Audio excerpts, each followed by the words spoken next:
মেরাজের রাতে আমার প্রিয় নবীজিকে জিব্রাইল সিদরাতুল মুনতাহা পর্যন্ত নিয়ে গেল। তখন সেখানে গিয়ে জিব্রাইল থেমে গেল। তখন আমার রসুল বলে, কিরে জিব্রাইল, হঠাৎ তুমি এখানে থামলে কেন? বলে, ইয়া রাসূলুল্লাহ, আমার পাওয়ার হচ্ছে এতটুক, সিদরাতুল মুনতাহা পর্যন্ত, তার উপর আমি যাইতে পারবো না। যদি যাওয়ার চেষ্টা করি আমার 600 নূরের ডানা আল্লাহর তাজাল্লিতে জ্বলে পুড়ে ছারকার হয়ে যাবে। তখন আমার রসুল বলে, জিব্রিল, তুমি তো যাইতে পারবে না আল্লাহর দরবারে, বলো তোমার কিছু আকাঙ্ক্ষা আছে, তুমি কিছু বলবা? তখন বলে, ইয়া রাসূলুল্লাহ, আমি কিছু চাই না। আমি দেখেছি আপনি নবী সিজদায় পরে পরে কেঁদেছেন, কত জায়গায় কানে কাফেরদের অত্যাচার সহ করেছেন শুধু উম্মতের জন্য। আমি শুধু চাই না, কঠিন হাসরের দিনে দেখবেন আপনার উম্মতারা কঠিন 30,000 বছরের রাস্তা ফুলসিরাতের ফুল চিরে চিরে জাহান্নামের আগুনে পড়বে।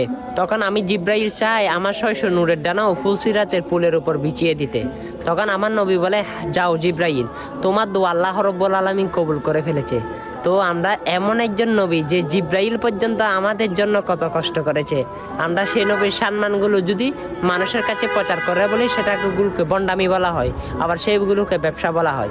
অবশ্যই যারা যারা ইসলামকে বুঝেন, ইসলাম সম্পর্কে মানেন, রসুলের সম্মানের উপর বিশ্বাসী, তারাই আজকে ভিডিওটা শেয়ার করে দিই। আমিন।